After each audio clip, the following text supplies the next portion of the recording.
Olá pessoal, vamos tratar aqui agora do artigo 215 do Código Penal, que trata da violação sexual mediante fraude, conhecido também, como estelionato sexual.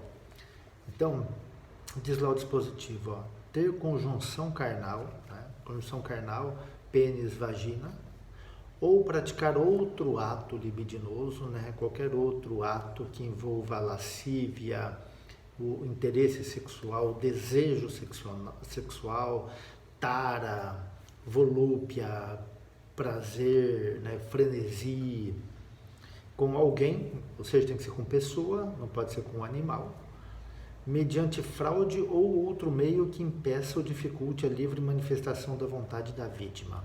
A gente está aqui numa interpretação analógica, tendo o legislador trazido aqui uma fórmula casuística, que é mediante fraude, e depois ele abre para uma fórmula genérica ou outro meio, que impeça ou dificulte a livre manifestação de vontade da vítima.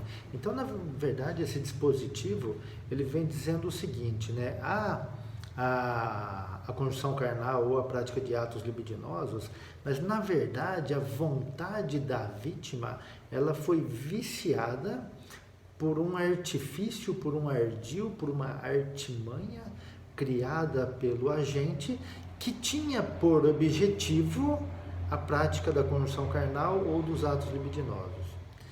Então, na verdade, o agente criou uma situação que fez com que a vítima acreditasse e, em razão disso, permitisse ou praticasse com ele a conjunção carnal ou o outro ato libidinoso. E aí, deixa eu só fazer uma ressalva aqui, que eu falei permitisse, na verdade, o permitir não faz parte do núcleo do tipo.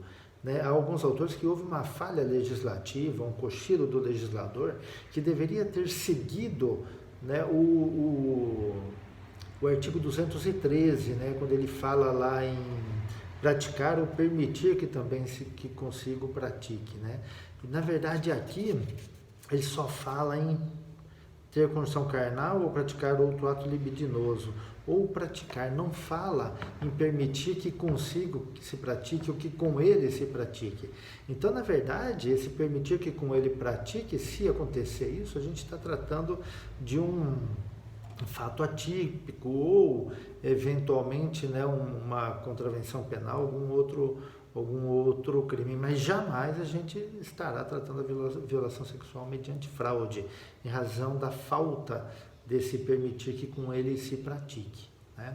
Há exemplos disso, há autores que falam até que a promessa de casamento, eu vou casar com você já, mas você precisa se entregar para mim, você precisa permitir que eu faça isso, faça aquilo, tal. Isso pode também ser considerado como uma violação sexual mediante fraude. E é claro que a gente deve analisar sempre o caso em concreto para verificar até onde a vítima tinha condições de ser enganada. E aí a gente entra aqui também, como a gente está falando em fraude, é claro que essa fraude ela deve ser apta a enganar a pessoa. Se for uma fraude que qualquer um falar, você está louco, ninguém faz isso, ninguém cai numa conversa dessa, aí a gente está tratando um fato atípico. Então, na verdade, essa fraude ela tem que ter aptidão para enganar a vítima, sempre considerando as condições e as qualidades específicas da vítima. A gente tem que tomar cuidado também, que na verdade a violação sexual ela é mediante fraude. A fraude tem que estar presente, uma fraude apta a enganar. O erro grosseiro, a fraude grosseira, absurda, torna o fato atípico. E a gente tem que tomar cuidado também que se essa fraude for praticada contra menor de 18 anos, a gente estará lá no crime de estupro de vulnerável. Por quê? Porque lá a violência é presumida. Lá, sendo menor de 18 anos, então há violência. Sempre haverá violência. Ela é presumida. Uma outra coisa interessante aqui com relação a esse tipo, É possível o concurso se houver a conjunção carnal e os atos libidinosos? Né? Numa leitura, né, mais cuidadosa aqui, a gente verifica que nós estamos tratando de um tipo penal misto alternativo, né? Ou seja, se ele praticar, né, a conjunção carnal e os atos libidinosos, né, a gente vai ter um crime único, ele vai responder por uma vez só, né, por um crime só. Mas a gente tem aqui também aquela mesma discussão que a gente tem no 213. A gente só vai entender como crime único se nós estivermos tratando de atos praticados dentro do mesmo contexto. Né? Se forem atos praticados em contextos diversos, em contextos diferentes, né? Entende-se que há a possibilidade de concurso. Lembrando que vamos dizer assim, é uma zona de interpretação muito delicada, né? E que muitos autores não concordam com isso, tá? Mas a gente, né, fica aí o recado, né, para a gente pensar. Sujeito ativo e passivo pode ser tanto homem ou mulher, né? Então qualquer pessoa, né, pode ser menor, maior, não importa o sujeito ativo ou passivo. A única diferença é que se for menor o sujeito ativo, ele não vai responder criminalmente, né? Vai responder lá perante a vara da infância e da juventude, né? Não aqui. Há quem diga que o tipo aqui ele exige dolo genérico, né? E outros entendem que é o dolo específico. Eu caminho também, né, no entendimento que há um dolo específico porque há o objetivo em atingir a conjunção carnal ou outro ato libidinoso, né? Por isso eu comungo da ideia daqueles que entendem que há um dolo específico e não um dolo genérico, né? Pensem em alguns outros casos, né, alguns exemplos, né, só para apimentar um pouco a imaginação de vocês. Imaginem lá a menina que procura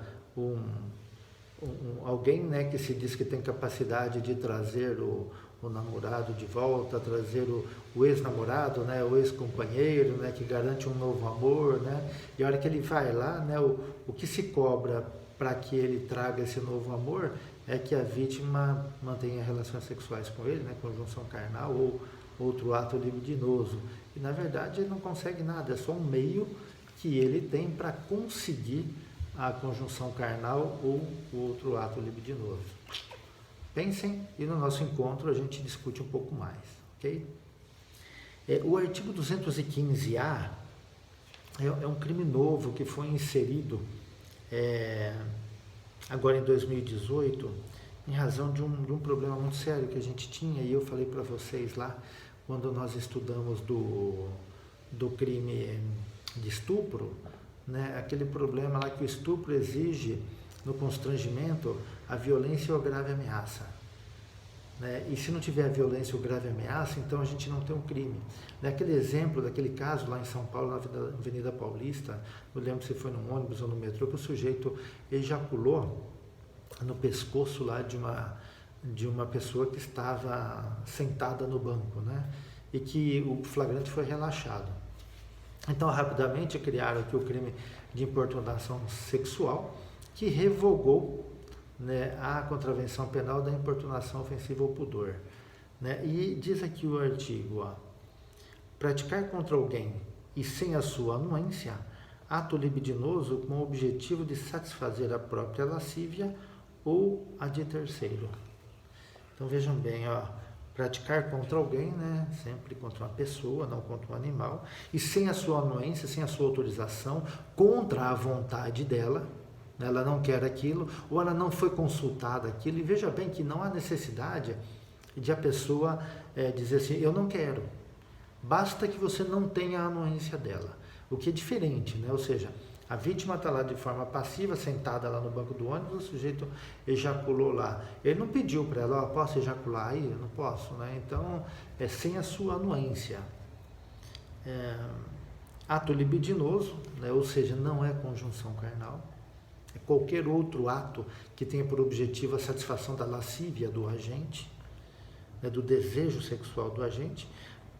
E já vem aqui, ó, com o objetivo de satisfazer a própria lascívia ou a de terceiro, né? Porque às vezes ele faz aquilo e é um terceiro de espectador E o espectador, ele gosta disso, né? Ele atinge o seu frenesi, né? A sua satisfação sexual quando ele vê uma outra pessoa praticando com uma terceira, né? Um ato libidinoso, né? Então pode ser tanto, a lascívia pode ser tanto pessoal do agente como de terceira pessoa.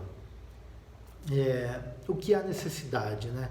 Que na objetividade jurídica desse tipo aqui, é que essa pessoa, essa vítima seja determinada. Não precisa ser uma só, pode ser mais de uma, né? Então há necessidade que eu saiba quem é a vítima, né? Quem é a pessoa que foi, que passou por essa conduta. Há necessidade de ser determinada, né? De se saber quem é. Se for uma coisa genérica, a gente pode não ter o crime de importunação sexual e podemos ter um outro crime aí de ato obsceno, por exemplo, né? E uma outra coisa que é obrigatória é que não há envolvimento da vítima, não é a participação dela, né? Ela de modo algum nem esperava aquilo, né? É o passar a mão lá no ônibus, né? Esfregar em outra pessoa lá no ônibus sem que ela permita, sem que ela tenha anuído a isso. E é claro que se ela anuir e permitir, a gente está com um fato atípico, né? Quando a gente tem aqui no artigo 215 a pena, reclusão de 1 a 5 anos, se o ato não constitui crime mais grave. Por quê? Porque dependendo, se tiver violência ou grave ameaça, a gente vai estar tratando de um estupro. Aí ele vai responder pelo estupro lá, ele não vai responder pelo crime. Por exemplo, o sujeito chega perto da pessoa e fala, fica quieto, esse que eu estou com uma faca aqui, senão eu te furo. E começa a esfregar nela dentro do ônibus. A gente não está tratando aí de uma importunação sexual, a gente está tratando aí de um estupro. Há uma grave ameaça, né? E o ato libidinoso, né? Então a gente vai estar lá no artigo 213. Então não há possibilidade de concurso, ele vai responder lá pelo 213, né? A gente se exige aqui também um dolo direto, né? A satisfação satisfação da própria lascívia ou a de terceiro, né? Então a gente tem o crime aqui que tem esse objetivo, ele busca isso, né? Se a gente não tiver isso, a gente acaba não tendo o crime, tá? Depois do nosso encontro a gente discute outros aspectos aí, tá bom? O artigo 216A, também uma coisa nova, né? Que trata do assédio sexual, né? E que a gente fala do assédio sexual, ele é bem diferente do direito do trabalho lá, do direito administrativo, né? Que ele é um pouco mais amplo. Aqui, né? Como a gente trata de um crime levando em consideração o princípio da ofensividade, do direito penal como última ratio, né? Da fragmentaridade, e mais ainda as questões de assédio sexual, elas têm sido muito melhor resolvidas no aspecto administrativo, no aspecto interna corporis das empresas, do que propriamente no aspecto criminal, né? Dificilmente, eu nunca vi um crime de assédio sexual, né? E os autores também falam muito isso, né? Que não se tem notícia disso, né? Por quê? Porque ele é muito bem resolvido lá na parte administrativa, na parte trabalhista, né? E a prova na parte criminal acaba sendo muito mais difícil, né? Então diz o dispositivo aqui, constranger alguém. Constranger quer dizer submeter alguém, né? Mediante um certo grau de autoridade, né? Constranger alguém com o intuito de obter vantagem ou favorecimento sexual. Vantagem ou favorecimento sexual é uma coisa muito difícil de se conceituar, né? Qual é o favor sexual? Favor sexual foi ela ter praticado em mim alguns atos libidinosos ou a conjunção carnal, né? Que eu gostaria que fizesse. A vantagem sexual, né? Eu me sobrepus a ela sexualmente, praticando alguns atos libidinosos ou a conjunção carnal da forma como eu gostaria, não da forma como ela queria. Então, né, ou, né, como poderia ter ocorrido. Então, a vantagem e o favorecimento é muito difícil de se conceituar, mas a gente pode imaginar aqui, quando ele fala em obter vantagem e favorecimento sexual, é obter a conjunção carnal ou qualquer outro ato libidinoso. E olha que interessante aqui, prevalecendo-se o agente de sua condição de superior hierárquico. Quando ele fala superior hierárquico, ele está falando aqui especificamente dos casos da administração pública, principalmente da administração pública, ou ascendência inerentes ao exercício de emprego, cargo ou função. Quando ele fala emprego, cargo ou função a gente ainda está na administração pública. Agora, quando ele fala emprego, não é só administração pública, mas é em qualquer outra área, né, da laboral, né, qualquer outra área de trabalho, a gente pode ter essa situação aqui. Mas vejam bem, né, sempre prevalecendo na condição de superior hierárquico ou ascendência. O que o legislador quis dizer? Que nessas situações, quando ele fala do constrangimento lá no início, né, o verbo constranger, ele quer dizer isso, que há naturalmente ali uma situação de submissão em razão dessa relação, né, de chefe subordinado, né, de superior subordinado, de patrão empregado, mais ou menos nesse sentido, né, e que pode levar a vítima a se sentir coagida, né, e ceder àqueles impulsos, né, que podem ser tratados ali dentro do ambiente de trabalho.